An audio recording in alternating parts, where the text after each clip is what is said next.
Up next, we have Darryl Baynes, President, Interactive Science Programs. Baynes, a licensed pilot, attended the University of Pittsburgh, where he obtained a Bachelor's of Science in Chemistry and Math. Interactive science programs visit schools nationwide presenting experiments that include bacteria growth and microworlds, where students explore the world of microbes by collecting and developing cultures for microscopic examination. Another is Egg Drop or Plop, where students drop an egg out of a 3-story window. Hello, we're back here once again in the D.C., Maryland, Virginia area, honoring America's heroes. And we have our next guest is Dr. Darryl Baynes of Interactive Science, is that correct? Yes, sir. And what's really fascinating about this individual, he travels, he's got his van and he travels all over the United States. And I see Darryl and he calls me up, he says, I'm in California, I'm in Nevada, I'm in Colorado, I'm in Virginia, I'm in West Virginia.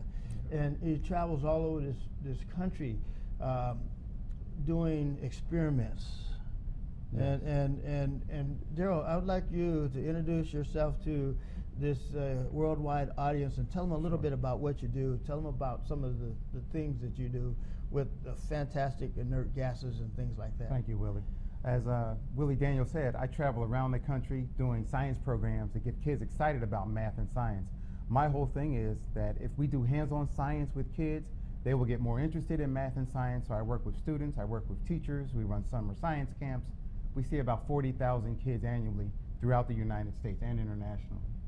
Well, one of the things that I found most fascinating, and I hope you will take the time here to do for us, is when you came to Colorado a few years ago and you wrapped the periodic table of elements. Can you do that for us? You still have the capability? The periodic table. Antimony, arsenic, aluminum, selenium, hydrogen, oxygen, nitrogen, rhenium, nickel, neptunium, germanium, iron, americium, ruthenium, uranium, europium, meconium, lutetium, palladium, lysine and iodine, acetine and radium, gold and prectinium, indium, gallium, iodine, thorium, thulium, thallium, yttrium, terbium, actinium, barium, boron, gallium, niobium, iridium, strontium, silicon, silver, samarium, molybdenum, chromolethium, beryllium, and beryllium, holmium, heminen, hafnium, urban, phosphorus, francine, fluorine, turbine, manganese, mercury, molybdenum, magnesium, dysprosium, scandium, cesium, cesium, lead, praseodymium, platinum, plutonium, palladium, magnesium, magnesium, polonium, actinium, titanium, tellurium, tellurium, calcium, chromium, chromium, curium, sulfur, californium, fermium, berkelium, and also manilene, Einstein, and bena, argon, bena, xenon, xenon, zinc, and rollium, and carbon, tons and tons of sodium. Wow, that's fantastic. Hey, Dr. Baynes, you know, I want the young kids out there that are viewing this to understand that was a wrap on the periodic table of elements. Yes. That's pretty fascinating. And if you can learn that, you know, what can you do with those types of skills that you understand what each one of those elements mean when you break them down into their different components and everything? Sure. One of the things that I try and impress upon students is just like if you learn music, you learn a poem, you know, you learn the rap music that you listen to. There's nothing you can't learn in school because, you know, a lot of kids are like, how am I going to remember all of this? I'm like, oh, you put it in a fun way and you'll remember it. You know, everybody remembers ABC, A, B, C, D, E, F, G. It's no different. Once you put it in a fun system, in a format, there's nothing you can't remember. And so when I'm doing science, to me it's like playing with toys, and I want to understand the world around them, and I try and bring in things so kids do hands-on. Like when we do our science camp, we have kids dissect cow hearts. So if you thought you wanted to be a doctor, I got you. Because you're cutting it up, you're sewing it back together, you're hooked. When we play with rockets, when we make boomerangs, you know, you fly airplanes, I fly airplanes as well, I'm also a pilot, but a boomerang is nothing but an airplane wing on its side, and it goes around in a circle. Once you understand how it works. As far as the boomerang is concerned, what is a boomerang? You know, for the kids out there that don't know. Well, a boomerang traditionally is a piece of stick that's bent in a circle. When you throw it, it goes around in a circle and come back. But what it is how long originally, has it been around? The original boomerangs are found in the tombs of King Tut. Wow. A lot of people think it was from the Aborigines in Australia, but way before the Aborigines, the Egyptians had boomerangs and throw sticks in their pyramids. So it's been around for a long time. So a boomerang is similar to an airplane? Very similar to an airplane. Why is that?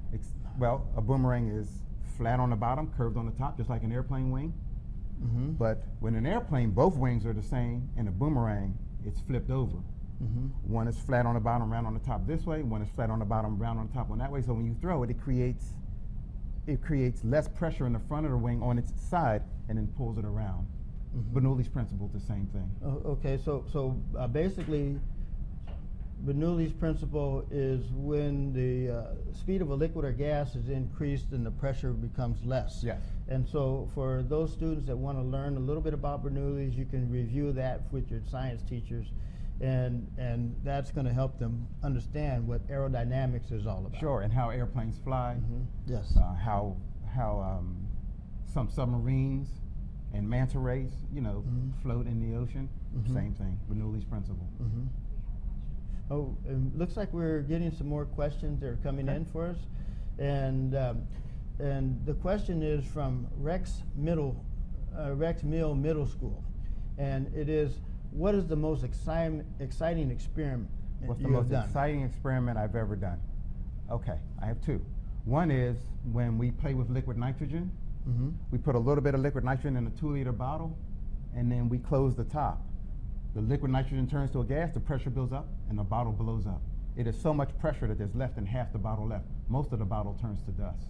Mm-hmm. And then the other experiment is when we use our flammable gases, and we put the same fuel that they have in the space shuttle. We have hydrogen and oxygen gas, we put them together, and we blow it up with a torch, and it'll shake the whole building. I love it. I like blowing stuff up, I guess you could tell. Yeah, I have. Okay, what's really the determining factor between, say, liquid oxygen, liquid hydrogen? Where does it all come from? It all comes from the world we live in. The fuel tank for the space shuttle is water ripped in half. 2 parts hydrogen, 1 part oxygen. So that goes back to you breaking down the periodic table of elements. Absolutely. Right. So can you go into that just a little bit more for me? As far as the question is concerned, is one of your most favorite experiments? Okay. Like it's all based on temperature. Is that correct? Not necessarily temperature. What it's based on is the speed that the molecules move. So for example, when I have hydrogen gas moves very fast. So when you blow it up, it blows up with a lot of force. Propane, for example, moves very slowly. When you blow that up, it gives off a lot of fire. It doesn't blow up with a lot of force. Mm-hmm. You see what I'm saying? Mm-hmm. So by adding oxygen to the hydrogen, we increase the power of the explosion. Mm-hmm. So when the space shuttle goes off, it mixes the hydrogen and the oxygen together. That's where you get all of the power from. Wow. If you mix it with propane, you'd have a lot more fire, but less power. And we want power, to move things around. That's why we use it for rockets. Okay, and I understand, like, for the thrust output, for example, when the space shuttle was still in operations, they had 3 space shuttle main engines, which they called the SSMEs. Yes. And each one of those SSMEs put out about 425,000 pounds of thrust each. Mm-hmm. And then they had 2 solid rocket boosters, which was called the SRBs. And each one of those solid rocket boosters pumped out about 2.5 million pounds of thrust. Mm-hmm. And what that did, it created enough power to allow us to go up, launch off the launch pad, do a roll maneuver, and create an orbital inclination point at that time. And then from that point on, that got us up to a velocity of about 17,500 miles an hour to go in space. To stay in orbit. Yep. And looks like we have another question coming in. We have another question. And why did you choose this job Why did I from choose Miss this Curtis's job? class? Okay. The reason I went into science is because when I was growing up, I didn't see a lot of African Americans in science and math. Okay. So I figured, well, if I took science as a career, in college, that there would be a job for me. And so I majored in chemistry and math. But then the thing is that when I was going through my chemistry classes, I still didn't see a lot of African Americans. So I'm like, we need to get more kids interested in math and science. And I enjoyed the experiments.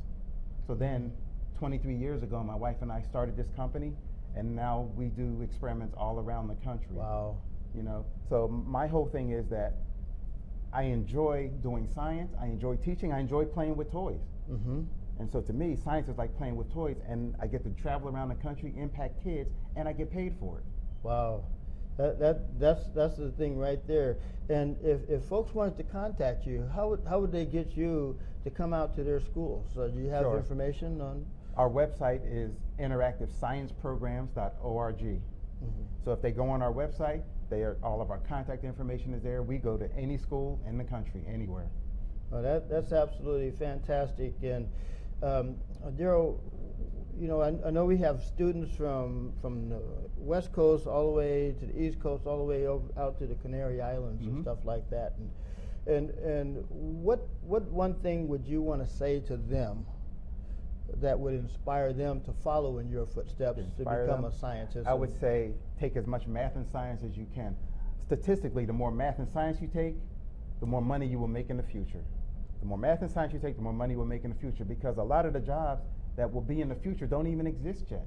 But if you have a background in math and science, when a new industry comes along, you'll be able to roll with the punches and learn what you need to learn to go into that new technology or industry. Mm-hmm. You know, so the more math and science you take, the better off you are.